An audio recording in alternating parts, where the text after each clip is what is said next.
नमस्कार, मैं हूं सत्यपाल और आप देख रहे हैं CWB हिंदी न्यूज। शक संवत 1946 विक्रम संवत 2081 आज फाल्गुन मास के शुक्ल पक्ष की प्रतिपदा यानी एकम तिथि और दिन शुक्रवार है। तदनुसार अंग्रेजी तारीख 28 फरवरी सन 2025। सबसे पहले आज की सुर्खियां। हरियाणा को मिलेगा अपना राज्य गीत, बोल और संगीत होगा प्रभावशाली, दिखेगी सांस्कृतिक झलक। हरियाणा में किसानों के लिए बड़ा तोहफा, इन किसानों को मिलने जा रहा है मुआवजा, बताएंगे पूरी अपडेट। हरियाणा में निकाय चुनाव का मतदान 2 मार्च को, राज्य चुनाव आयुक्त धनपत सिंह का मतदाताओं से आह्वान, चुनाव में बढ़ चढ़कर करें मतदान। हरियाणा में सभी महिलाओं को नहीं मिलेंगे 2100 रुपए, फैसले से 25 लाख महिलाओं को बड़ा झटका, बताएंगे पूरी अपडेट। हरियाणा बोर्ड की 12वीं परीक्षा के पहले दिन पेपर लीक होने की सूचना से मचा हड़कंप, तमाम इंतजाम हुए फेल। हाईकोर्ट ने हरियाणा व पंजाब से मांगा जवाब, सेवा के दौरान असमर्थ हुए कर्मचारियों के लिए सरकार का क्या है प्रावधान। 7 मार्च से शुरू होगा हरियाणा का बजट सत्र, सभी वर्गों के सुझावों को किया जाएगा शामिल। हरियाणा में चिराग योजना के तहत एडमिशन का शेड्यूल हुआ जारी, 15 अप्रैल तक पूरी करनी होगी यह प्रक्रिया। हरियाणा विधानसभा चुनाव पर कुमारी शैलजा बोली, जनता कांग्रेस को जिताना चाहती थी, कमियां हमारी पार्टी में रही। 31 मार्च तक सुकन्या समृद्धि योजना में जमा कर दें मिनिमम अमाउंट, ऐसा न करने पर बंद हो जाएगा आपका अकाउंट। CUET PG 2025 की डेटशीट जारी, 13 मार्च से 3 शिफ्टों में होंगे एग्जाम्स। और सैमसंग गैलेक्सी M16 और M06 भारतीय मार्केट में हुए लॉन्च, 50 मेगापिक्सल कैमरा और 5000 mAh की बैटरी, शुरुआती कीमत 9,999 रुपए। और अब खबरें विस्तार से।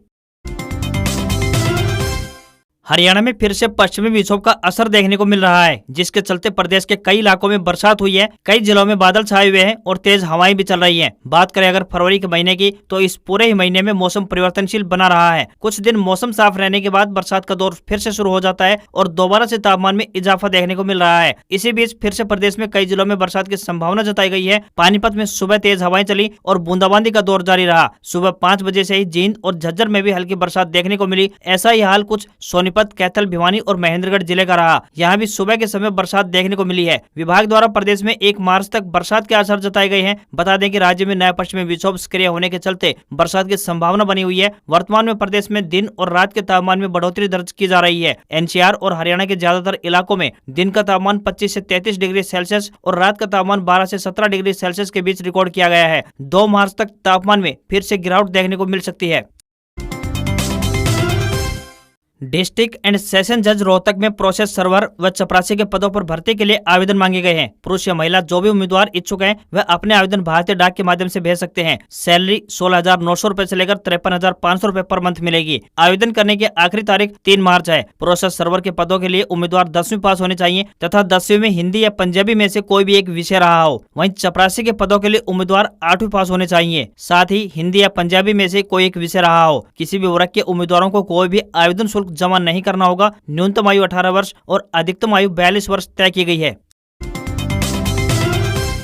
हरियाणा विद्यालय शिक्षा बोर्ड यानी HBSC द्वारा 12वीं की बोर्ड परीक्षाओं की शुरुआत हो चुकी है। सूचना मिल रही है कि पहले ही दिन 12वीं के अंग्रेजी विषय का पेपर परीक्षा शुरू होने से महज आधे घंटे बाद ही बाहर आ गया। सोशल मीडिया पर इसका वीडियो वायरल हो रहा है, जिसमें दिखाई दे रहा है कि केंद्र के भीतर से किसी ने क्वेश्चन पेपर को बाहर निकाला और बाहर खड़े किसी व्यक्ति ने उसकी फोटो खींचकर आगे वायरल कर दिया। अभी तक ये पुष्टि नहीं हो पाई कि पेपर कौन से स्कूल से आउट हुआ है। इसको लेकर अधिकारी जाँच कर रहे हैं। वहीं सोशल मीडिया पर नूंह के एक स्कूल में पेपर लीक होने की चर्चाएं जमकर चल रही है। वहीं सोनीपत के जटवाड़ा परीक्षा केंद्र पर भी लोग अपने परिचितों को नकल करवाने के लिए दीवारों पर चढ़े हुए दिखाई दिए। इससे पहले बोर्ड द्वारा नकल रोकने और परीक्षाओं के सफलतापूर्वक संचालन के लिए विभिन्न इंतजामों के किए जाने के दावे किए गए थे। परीक्षा केंद्रों के आसपास धारा 163 लागू की गई है। इनके आसपास की फोटोस्टेट की दुकानें और कोचिंग सेंटर बंद रखे जाने का निर्णय लिया गया है। बोर्ड द्वारा जानकारी दी गई कि प्रश्न पत्रों पर इस बार alpha numeric code, QR code और हिडन सिक्योरिटी फीचर भी अंकित किए गए हैं। अगर कोई परीक्षार्थी या अन्य स्टाफ प्रश्न पत्र की फोटो वायरल करने की कोशिश करेगा तो तुरंत इसकी जानकारी मिल जाएगी, लेकिन तमाम दावे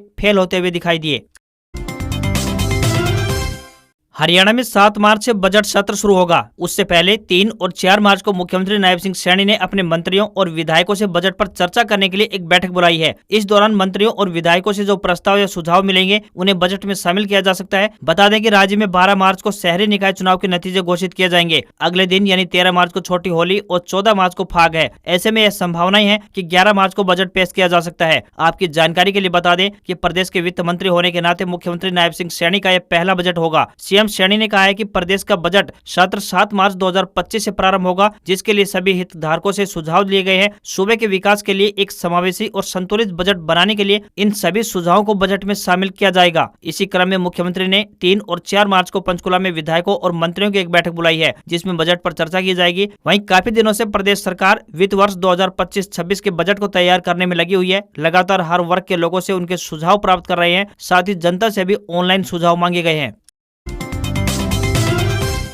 हरियाणा के राज्य गीत के चयन के लिए विधानसभा की कमेटी का गठन किया गया था, जिसका कार्य लगभग पूरा हो चुका है। इस कमेटी की आयोजित 10वीं बैठक में विधानसभा अध्यक्ष हरविंदर कल्याण भी शामिल हुए। इस दौरान उन्होंने कमेटी सदस्यों और अधिकारियों के साथ इस गीत को सुना और उसकी काफी तारीफ की। उन्होंने कहा कि यह राज्य गीत प्रदेश की सांस्कृतिक विरासत से रूबरू करवाएगा। इसके बोल और संगीत काफी प्रभावशाली है। इस गीत के भाव और भाषा सौंदर्य काफी अनुपम है। गीत की विषय वस्तु में प्रदेश का गौरवशाली इतिहास, सांस्कृतिक विरासत और भौगोलिक संरचना की झलक देखने को मिलेगी। साथ ही प्रदेश के राज्य गीत में यहाँ की उत्सव धर्मी संस्कृति और लोगों की सादगी जैसी विशेषताओं को उजागर करने की भी कोशिश की गई है। इसमें लोगों के बीच आपसी भाईचारा, शिक्षा और व्यापार का भी वर्णन किया गया है। यहाँ के लोगों के सादे जीवन को इस गीत के जरिए काव्यबद्ध किया गया है। गीत में प्रदेश का गौरव बढ़ाते हुए किसानों, वीर सैनिकों और खिलाड़ियों के योगदान को भी विशेष रूप से उल्लेखित किया गया है। विधानसभा अध्यक्ष ने जानकारी दी कि विधानसभा कमेटी के सदस्यों, अधिकारियों और कलाकारों ने इसमें काफी मेहनत की है। हरियाणा सरकार की तरफ से आर्थिक रूप से कमजोर परिवारों के बच्चों के लिए चिराग योजना चलाई जा रही है। चिराग योजना के तहत आर्थिक रूप से कमजोर बच्चे प्राइवेट स्कूलों में मुफ्त यानी फ्री में पढ़ाई कर सकते हैं। चिराग योजना के तहत प्राइवेट स्कूलों में एडमिशन लेने के लिए शिक्षा विभाग ने शेड्यूल जारी कर दिया है। इस स्कीम के तहत कक्षा 5वीं से लेकर 12वीं तक प्रवेश लिया जा सकता है। इसकी प्रक्रिया 15 मार्च से प्रारंभ होगी। 1 से 5 अप्रैल तक ड्रा निकाले जाएंगे। प्राइवेट स्कूलों को 15 अप्रैल तक एडमिशन प्रक्रिया पूरी कर सफल छात्रों की सूची भी नोटिस बोर्ड पर चस्पा देनी होगी। एडमिशन के लिए प्राइवेट स्कूल विभाग की वेबसाइट पर 24 फरवरी से 7 मार्च तक सहमति दर्ज करवा सकते हैं। कक्षा वाइज घोषित सीटों का विवरण विभागीय वेबसाइट पोर्टल पर प्रदर्शित किया जाएगा तथा संबंधित विद्यालय 15 मार्च से नोटिस बोर्ड पर प्रदर्शित करेगा। सफल छात्रों द्वारा निर्धारित तिथि तक एडमिशन न लेने पर खाली सीटों पर वेटिंग लिस्ट के छात्रों के प्रवेश 16 अप्रैल तक किए जाएंगे। इस योजना के तहत सिर्फ वे बच्चे पात्र होंगे जिन्होंने गत शैक्षणिक वर्ष में अपनी शिक्षा सरकारी स्कूल में पास की हो और उनके परिवार की वार्षिक आय PPP के अनुसार यानी परिवार पहचान पत्र के अनुसार 1,80,000 रुपए तक होगी। वह सिर्फ उसके वर्तमान खंड जिसमें वे पढ़ रहे हैं उसी खंड में मान्यता प्राप्त निजी स्कूलों में उपलब्ध सीटों पर दाखिले के लिए पात्र होंगे और वह खंड में 1 से ज्यादा स्कूलों में भी दाखिले के लिए अप्लाई कर सकते हैं। हरियाणा की बीजेपी सरकार प्रदेश की सभी महिलाओं को 2100 रुपए नहीं देगी। यह लाभ सिर्फ आर्थिक रूप से कमजोर महिलाओं को मिलेगा। हालांकि भाजपा ने विधानसभा चुनाव में सभी महिलाओं को यह राशि देने का वादा किया था। सरकार ने इसे लाडो लक्ष्मी योजना का नाम दिया था। विधानसभा चुनाव में भाजपा ने अपने संकल्प पत्र में 20 अहम वादे किए थे। इनमें पहला संकल्प इसी योजना का था। सबको 2100 रुपए न देने के फैसले से 25 लाख महिलाओं को बड़ा झटका लगा है। सरकार के एक वरिष्ठ अधिकारी के मुताबिक सब कुछ सही रहा तो अप्रैल महीने से योजना का लाभ मिलने लगेगा। सरकार आगामी बजट सत्र में इस योजना के लिए करीब 10 से 12 हजार करोड़ रुपए का प्रावधान करने जा रही है। सरकार इस अहम घोषणा की पूर्ति के लिए फिजूल खर्ची और अन्य योजनाओं का खर्च घटा सकती है। लाडो लक्ष्मी योजना का लाभ 18 साल से लेकर 60 साल तक की महिलाओं को दिया जाएगा, क्योंकि इसके बाद बुढ़ापा पेंशन मिलने लगती है। यह योजना उन गरीब महिलाओं के लिए है जिनके परिवारों की सालाना आय 1,80,000 रुपए तक है। योजना के लाभार्थियों को PPP यानी परिवार पहचान पत्र, जन्म प्रमाण पत्र समेत कई कागजात देने होंगे। प्रदेश में 52,95,000 BPL परिवार हैं। इनमें से करीब 50 लाख महिलाएं हैं जो कि इस योजना का लाभ लेने वाली हैं। कर्मचारी के दिव्यांग या फिर मानसिक रूप से बीमार होने की स्थिति में उसे आर्थिक सहायता पर हरियाणा व पंजाब सरकार से जवाब तलब किया गया है। एक महिला कांस्टेबल 2 साल के लिए कोमा में चली गई। उसके बाद चंडीगढ़ प्रशासन द्वारा उसका वेतन रोक दिया गया। इस मामले में पंजाब एंड हरियाणा हाईकोर्ट ने उसे दिव्यांगता का प्रमाण पत्र देने के लिए PGI का मेडिकल बोर्ड गठित करने का आदेश जारी किया है। कोर्ट ने यह भी पूछा कि सेवा के दौरान असमर्थ हुए ऐसे कर्मचारियों के लिए सरकार की क्या नीति है। हाईकोर्ट ने संज्ञान लेकर कहा था कि कानूनन किसी भी कर्मचारी को विकलांग होने के बाद उसकी सेवा से मिलने वाले किसी भी लाभ से वंचित नहीं किया जा सकता है। हाईकोर्ट ने चंडीगढ़ पुलिस के SSP को ऑर्डर जारी किया था कि वह हल्फनामा दायर कर कोर्ट को बताए कि क्या उसके पास कोई ऐसा प्रावधान है जिसके तहत सेवा में रहते हुए नौकरी करने में असमर्थ कर्मचारियों की मदद की जा सके। हाईकोर्ट ने हरियाणा व पंजाब को भी आदेश दिया है कि वह भी जवाब दायर कर ये जानकारी दें कि उनके राज्य में इस प्रकार के मामलों के लिए क्या नीति बनाई गई है।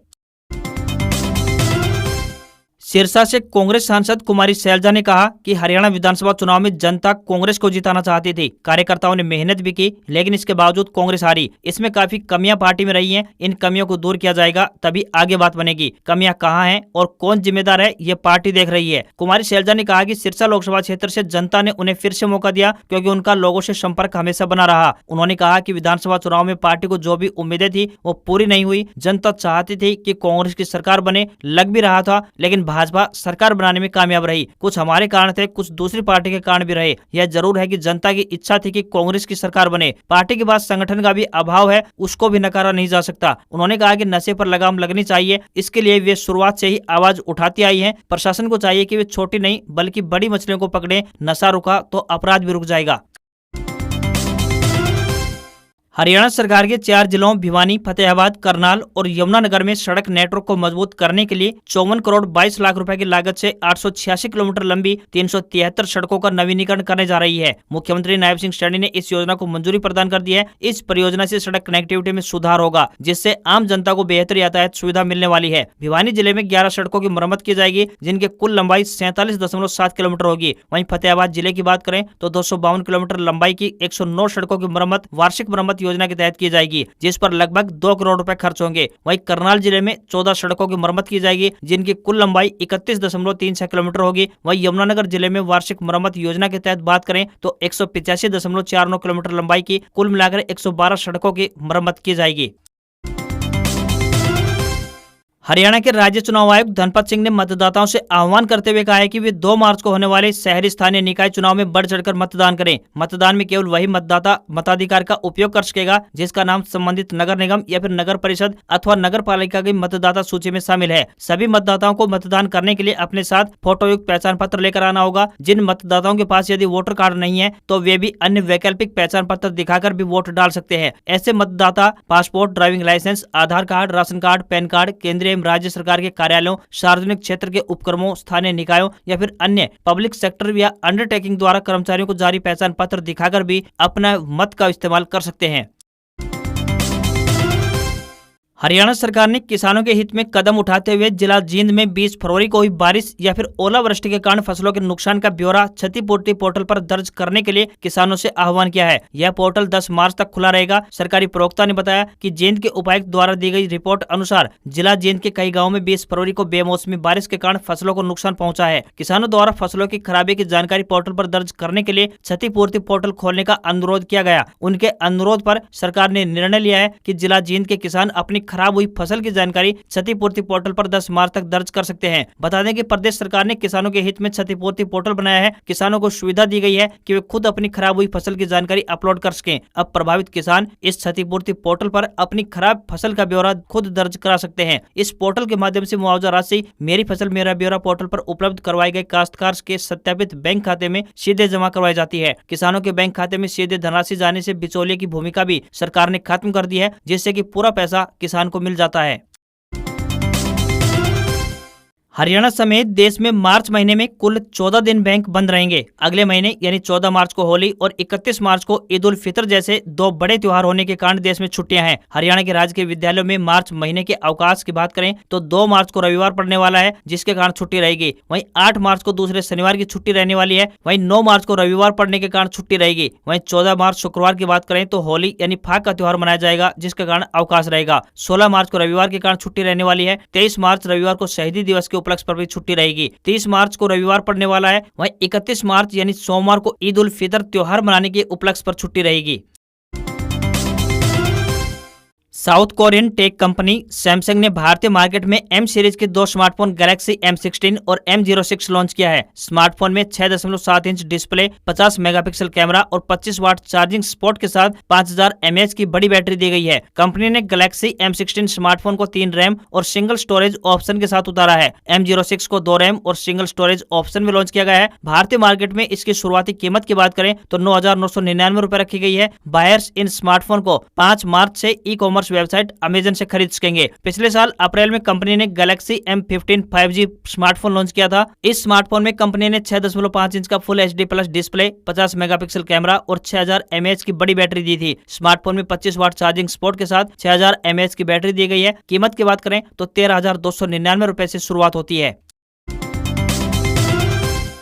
भारतीय शेयर बाजार में सेंसेक्स 10 अंक की तेजी के साथ 74,612 के स्तर पर बंद हुआ। निफ्टी 2 अंक की गिरावट के साथ 22,545 के स्तर पर क्लोज होता हुआ दिखाई दिया। सेंसेक्स के 30 शेयरों में से 13 में गिरावट और 16 में तेजी रही। निफ्टी के 50 शेयरों में से 31 में गिरावट और 19 में तेजी बनी रही। UltraTech cements, Mahindra and Mahindra, Kotak Mahindra bank, SBI और ITC ने बाजार को नीचे खींचा, जबकि HDFC bank, Bajaj finance, Reliance, Sun Pharma और एयरटेल ने भारतीय बाजार को संभाला। 10 ग्राम 24 कैरेट सोने का दाम 1013 रुपए गिरकर 85,634 रुपए पर पहुंच गया है। तो वहीं 1 किलोग्राम चांदी की कीमत की बात करें तो 721 रुपए गिरकर 95,048 रुपए पहुंच गई है। दिल्ली में 10 ग्राम 22 कैरेट सोने की कीमत 80,250 रुपए और 10 ग्राम के ही 24 कैरेट सोने की कीमत 87,530 रुपए पहुंच गई है। आज खबरों में बस इतना ही। देखते रहिए आपका अपना हरियाणा का सबसे बेहतरीन news channel CWB Hindi news. नमस्कार। इसी आशा के साथ आपका दिन शुभ रहे।